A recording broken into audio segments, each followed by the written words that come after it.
Друзья, всем привет! Я уже как 1,5 месяца не живу в Лос-Анджелесе, я переехал в Лос-Анджелеса.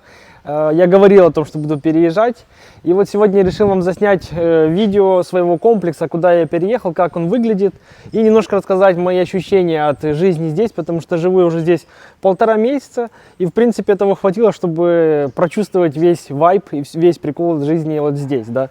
Потому что сильно, если честно, отличается жизнь здесь от той жизни, которая была в Лос-Анджелесе.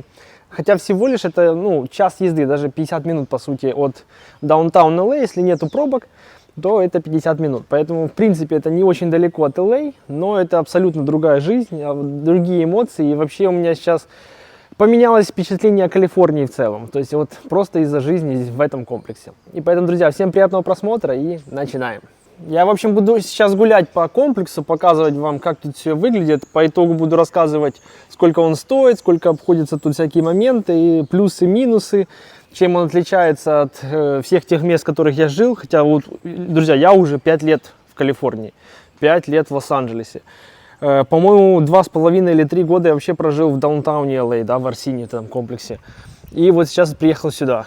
Это вообще небо и земля. То есть, это абсолютно другая Калифорния, другой этот Лос-Анджелес. В общем, да, буду рассказывать по итогу. Давайте сейчас посмотрим вот эту зону. Тут тоже большой комплекс, большой билдинг. То есть, очень много вот таких вот трехэтажные домики идут, да.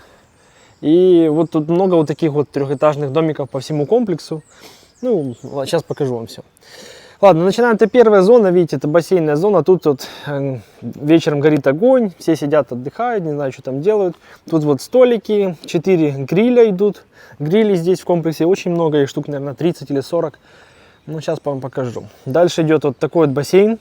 И, кстати, в чем прикол, что само здание на самом деле, оно старое. То есть это старый комплекс, но его просто как бы обновили. Сделали такой косметический ремонт снаружи везде, а внутри пока что не во всех квартирах сделали ремонт. То есть, когда мы заезжали, здесь было 30 свободных квартир, но только где-то в 4 был сделан современный, ремонт. Вот мы заехали в одну из таких, и мы заехали в самую большую, которая здесь есть. То есть у нас 2 bedroom, 2 bathroom, но есть квартиры размером там что-то 900 с чем-то square feet. У нас, по-моему, 1050 или 1070 square feet. Самая большая и с таким нормальным ремонтом, в общем. И вот эта зона, бассейн и все вот это абсолютно новое. То есть этим летом тут были котлованы, рыли еще, делали вот эти бассейны. И получается, что вот эти все, это как бы новое. Да, вот такой вот бассейн. К сожалению, он без подогрева, поэтому вода сейчас холодная, потому что середина зимы. Сейчас идем дальше. Покажу вам, что там еще дальше. Там еще дальше 2 джакузи больших. Вот здесь души. Такие, можно душ принять после джакузи. Тут вот один бассейн. Точнее, не бассейн, а джакузи. Круглосуточно оно работает. Просто обычно надо включать его, знаете, в разных комплексах. Здесь оно круглосуточно работает, круглосуточно включено. Ночью это все с подсветкой светится очень классно. Вот второе джакузи.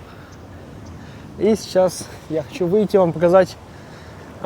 Там вот у нас теннисные корты. Сейчас мы выйдем, еще там посмотрим. Тут вот опять же грили идут. Да, вот один, второй. Вот такой вот навес. Тоже ночью это все светится прикольно. Еще 2 гриля. Там вот тоже зона с костром. Там, кстати, дальше, давайте, ладно, пройдем дальше. Там вот зона для собак. Постоянно там выгуливаю свою собаку. Сейчас я подойду поближе. Да, в общем, видите, тут такая зона для собак получается. Вот тут для больших собак, а вот там для маленьких. То есть я со своей там гуляю, выгуливаю ее постоянно. Очень удобно. То есть все есть, и фонтанчик с водой, и бывает даже кто-то игрушки оставляет. То есть собака может тут побегать, сделать свои делишки и идти домой. Да, вообще сейчас пойдемте дальше. Я вам покажу. Вот там вот одна из таких прикольных зон. Там идут разные теннисные корты. В общем, мы вот поднялись с бассейном, да, вот сюда.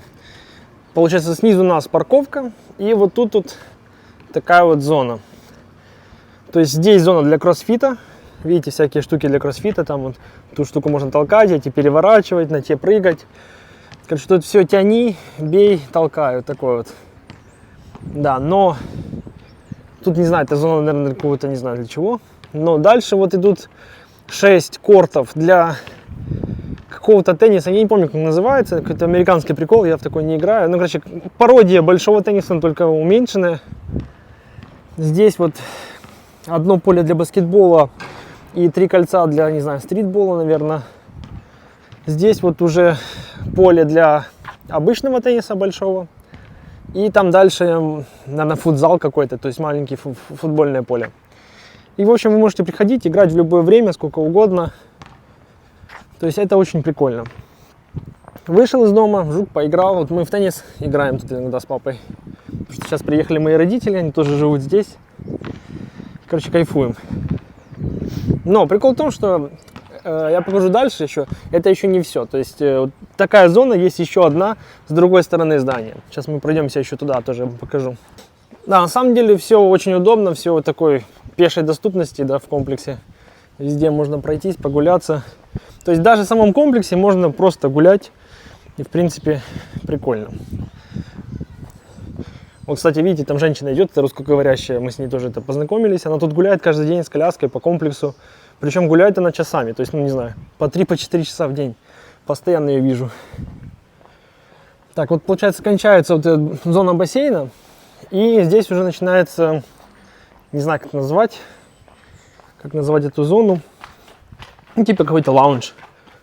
Resident Lounge. Ну да, это лаунж. То есть, сейчас, чтобы открыть, надо... Все. Открылось. Тут... Я не знаю, что тут можно делать. Ну, сидеть за столом, работать.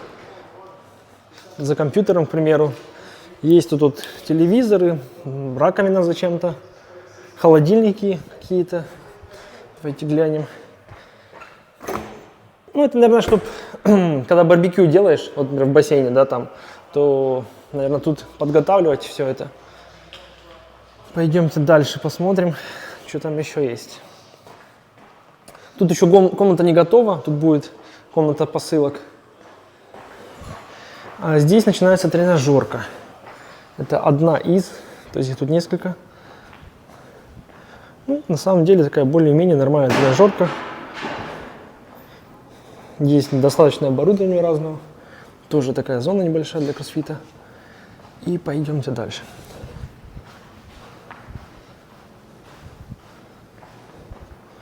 Даже тренажер Смита есть. Велики, беговые дорожки. Короче, тренажерка укомплектована нормально, но там есть еще одна. Я вам ее покажу, она чуть получше. Да, в общем, получилось так все интересно, потому что переехали мы очень быстро, и я не смотрел, кстати, смотрите, чьи-то полотенца валяются чистые, я не смотрел никакие другие здания, то есть мы вот реально приехали сюда, глянули его, и все, и решили как бы жить тут, даже ничего другого я и не смотрел. Объясню почему, потому что помимо наполнения самого комплекса, самая важная фишка – это расположение. Пешком до океана где-то 15 минут. На машине там вообще 5-7 минут, и вы на океане. То есть очень близко к океану. Плюс это Ньюпорт-Бич в Оранж-Каунти. Это как бы классный район. Мне он очень нравится. Он очень кайфовый. И вот этот комплекс, да, вокруг нас только частный сектор. И причем частный сектор с ценником там плюс, там миллион плюс, да. То есть самый там какой-то задрипанный дом будет стоить минимум миллион. То есть на самом деле... Все эти люди, которые живут в этом комплексе, наверное, самые нищие на районе, потому что у всех остальных дома с миллионными ценниками. Так, получается, вот я пришел к краю комплекса, вот это двухэтажная парковка, и мы сейчас идем по первому этажу, переходим на вторую часть комплекса, которая находится с той стороны парковки. То есть, получается, тут как бы два таких комплекса разделены вот такой вот двухэтажной парковкой. Да, и по итогу, в общем, этот Ньюпорт-Бич, в принципе, очень классный район, потому что этот весь частный сектор здесь очень спокойно. Если сравнивать с тем, когда мы жили в Лос-Анджелесе, в даунтауне, то там было абсолютно вообще другой вайб, потому что там были постоянно пожарки, полиция, какие-то бомжи, драки, там, перестрелки, ну, всякое такое происходило, поэтому там было очень шумно, и очень много, знаете, было какой-то суеты, метушни, не было парковок и всякое такое, поэтому очень тяжело там было жить. как тяжело? Ну, мне, в принципе, нормально было, но все равно напряг такой постоянный. То есть ты прям чувствуешь, что ты внутри большого города. То здесь, в Ньюпорт-Бич, вообще такого нету. Ну, в принципе, нету. Я ни разу здесь не слышал ни пожарку, ни какую-то перестрелку, ни прочего.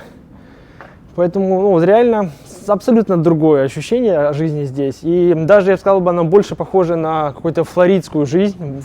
Жизнь во Флориде, не в Майами, а в каком-то там, не знаю, вот как в Орландо мы были. Очень похоже на Орландо. Тут очень зелено, красиво, спокойно, частный сектор. Короче, вот такая вот Калифорния. То есть абсолютно другое ощущение от всего того, что было вот именно в Лос-Анджелесе. Мне на самом деле нравится. Конечно, тут очень много плюсов, как для меня, по сравнению с другими местами, где я жил. Но есть и минусы. Минус, наверное, только один, который я пока что увидел. Это то, что далеко от Лос-Анджелеса. Иногда тебе нужно туда съездить. То есть там все вот эти движухи, все там друзья, знакомые, да, вот они все там живут. Вот это единственный напряг, что, знаете, к тебе никто не хочет ехать, потому что по трафику это 1,5 часа, и ты не хочешь никуда ехать. Поэтому нужно выбирать либо время, либо день. Ну а пока я вот захожу уже во вторую зону, такую же получается. То есть вот эта зона немножко постарее получается. Видно, видите, по вот этим, как джакузи. Вот сейчас уже такого не делают, вот такие пороги. То есть вот эту зону построили раньше, чем ту, в которой я вам только что показывал. Здесь опять вот барбекюшные зоны. Вот это же было джакузи, да. Вот это какой-то фонтан, который с земли стреляет. Вот получается еще один бассейн. Это, кстати, побольше уже бассейн. Такой огромный. Там сверху тоже зона с барбекюшницами, с большим телевизором, с освещением. Там еще тоже барбекюшницы, там их сколько, 5 или 5 да, штук еще стоит. Дальше. Вот еще одно джакузи получается. Вон зона у нас fireplace, ну то есть с огнем, да. Да, вот так вот выглядит бассейн отсюда, я не знаю, туда, блин, метров 20-30, наверное. Он реально очень длинный. Да, вот это еще одна зона, я говорю, с барбекю. Тут их 5 штук. Они реально везде по комплексу, то есть даже вот просто ты выходишь из квартиры, у нас выходишь, и снизу стоят 2 барбекю тоже. То есть их очень-очень здесь много. И, в принципе, все рабочие, ни разу не видел, чтобы какой-то из них не работал. Как было в Арсине, там их было мало, и постоянно какой-то не работал. Так, и теперь, получается, вот это главное здание, это лизинг-офис. Наверное, еще пару тут квартир есть, но так, в принципе, это лизинг-офис. И внизу здесь тренажерка. Сейчас мы пойдем в эту тренажерку, я вам покажу ее. Так, этот зал уже намного побольше. Тут прям и кучу людей, на самом деле, занимается. Потому что, это, видите, тренажеры идут какие-то. А вон там зоны свободных весов, и там уже прям люди занимаются. Ну и в принципе тут есть все. Все оборудование, которое может быть надо, тут есть. Это все. То есть мне эта тренажерка нравится больше, я хожу сюда, потому что ну, тут реально есть все тренажеры, штанги и все что угодно. Плюс есть такая непонятная комната с с гирями. И есть вот такая вот зона тоже для кроссфита. И для танца, видите, тут даже поручни есть. Ну, мне нравится тренажерка, на самом деле, прикольная. И на удивление, здесь всегда много людей, даже с самого утра. В 6 утра здесь уже очень бизи. Но это еще тоже не все. Не все плюшки, которые здесь есть. Вот мы туда сейчас пойдем наверх, и там вам покажу еще одну зону с теннисом. Да, вот такой вот вид с балкончика тут открывается. Сейчас поднялся уже наверх. Такой вот вид на бассейн. Кстати, людей вообще нет. Это пятница, уже 12 часов дня. Никого. Кстати, когда я снимал в прошлый раз Арсини комплекс, тоже показывал бассейны. Там в комментариях пишут, что вот, выбрал самое там оптимальное время, что никого нету на бассейне и прочее. Блин, на самом деле американцы вообще не ходят на эти бассейны и джакузи. Очень редко здесь можно увидеть людей. То есть пару человек, наверное, в джакузи сидит, а так обычно ну, людей здесь мало. Только по воскресеньям, наверное, можно увидеть людей, и то когда тепло. То есть они выходят, там что-то жарят барбекю, купаются в бассейне, но это только воскресенье, либо какой-то праздник. Все остальное время, все это пустует, как сейчас. А, кстати, вечером вот играют вот этот маленький теннис, вот вечером они играют, да, где-то часов после 6. Так, получается, что у нас здесь? Теннисное поле, там 3 баскетбольных поля, чуть дальше. Здесь 2 маленьких тенниса, большой теннисный корт и там тоже какие-то маленькие теннисные. Короче, тут 3 больших теннисных корта, много маленьких кортов и 3 баскетбольных поля. И еще какая-то там зона. Сейчас пройдемся, посмотрим, что там. Да, и тут, в общем, выходишь, тут, не знаю, такая вот площадка. Там стол для пинг-понга и какие-то вот столы, не знаю. Ну, тут просто, наверное, тусуются люди. И, получается, сейчас покажу вам улицу, которая выходит в наше здание. Тут, видите, уже все, частный сектор. То есть вот частные домики пошли в 2 стороны. А вот эти дома в эту сторону более-менее дешевые. Дома, которые в ту сторону комплекса, намного дороже. Там уже идет океан, начинается. Там прям уже такие дворцы. А в ту сторону, вон там на перекрестке, там 2 банка. Bank of America, Chase Bank. И там еще Ральфс с этой стороны и Ральфс с той стороны. Они, блин, наверное, в одном квартале друг от друга. И то есть все это в пешей доступности. Я просто выхожу из дома, у меня, пожалуйста, и банки, и магазины. Вот тут напротив 7-Eleven, там вон заправка. То есть очень удобно, потому что обычно в Америке нужно ехать в магазин, но здесь можно пойти пешком и в банк, и в магазин. Это прикольно. Так, теперь немножко вам расскажу про цены. Сколько же стоит здесь квартиры, сколько мы платим. То есть я заплатил, получается, за 1 месяц уже, за прошлый. И за квартиру получилось $2850, за свет $70, то есть это 2920, и за интернет $40. То есть получается $2960 я заплатил за прошлый месяц. В эту сумму входят 2 парковочных места, у нас закрытая парковка с гейтом, и, наверное, входит еще газ и вода, потому что счета за газ и воду я нигде не увидел. То есть за свет я заплатил, за квартиру заплатил, интернет заплатил, а газ и вода не было никакого счета, поэтому, ну, я так думаю, что оно входит в стоимость. Даже не знаю, но мне показалось, что да. По итогу, да, $2950 это вот получается за вот это все. Недавно я смотрел там в Арсине, в том, в котором мы жили, в даунтауне, там сейчас квартиры стоили очень дешево, там, ну, такая же квартира, да, будет обходиться где-то 2500-2600, тоже со всеми платежами. То есть чуть дешевле, но если учесть разницу районов, качества жизни и прочего, то это небо и земля, но вообще окупает себя в 100 раз, это точно. То есть здесь бомжей я не видел, очень спокойно, тихо, блин, ну, кайф, одним словом. Очень близко океан, можно пойти пешком на океан прогуляться, что довольно-таки непривычно. В даунтауне мы практически никогда не гуляли пешком, пару раз, наверное. А здесь иногда просто хочется выйти и пройтись по району, погулять, посмотреть. Тем более вот было Рождество, тут все частный сектор украшен к Рождеству, знаете, все светится, горит. Очень красиво просто даже гулять. Поэтому был расчет на то, что, знаете, приедут родители и ну, как бы в даунтауне им бы точно было бы не классно жить, и они там не кайфанули от этой Америки, а здесь, в принципе, они гуляют пешком, и им все нравится, то есть папа ездит там на велике катается и гуляет, и собака наша выгуливает, поэтому как бы им хорошо, и мне классно.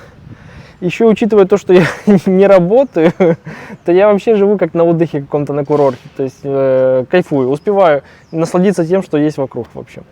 И как-то уже жизнь в Америке, знаете, поначалу, когда ты приехал, много там работал, жил в Кореатауне, это было вообще пипец, там шумно. Ой, это вообще был ужас, Кореатаун, я помню. И работы приходилось много за копейки на мувинге и все остальное, да, то это была совсем другая жизнь. То есть, если сравнить то, что было тогда, и то, что есть сейчас, это, конечно, абсолютно другая жизнь, другая Америка и все прочее. То есть, сейчас я, в принципе, всем доволен, меня все устраивает, да. Ну, вот такие, друзья, были дела. В следующем видео я засниму вам район, сам вокруг уже билдинга покажу, погуляю, покажу, как там все выглядит, потому что мне нравится. Проедемся чуть ближе к океану. Тут Кстати, в 10 минутах отсюда мой самый любимый пляж в Америке. Это Корона-дель-Мар. 10 минут в ту сторону, и вы на этом пляже. До этого мы ездили на этот пляж раз в месяц, потому что ехать с Лос-Анджелеса, ну, это по выходным, по пробкам, 1,5 часа в одну сторону. То есть 3 часа ты теряешь, чтобы съездить на пляж, это вообще не кайф. А сейчас он 10 минут. Я в любой день могу просто взять собаку, 10 минут проехаться, погулять с ней там, приехать обратно. То есть это кайф.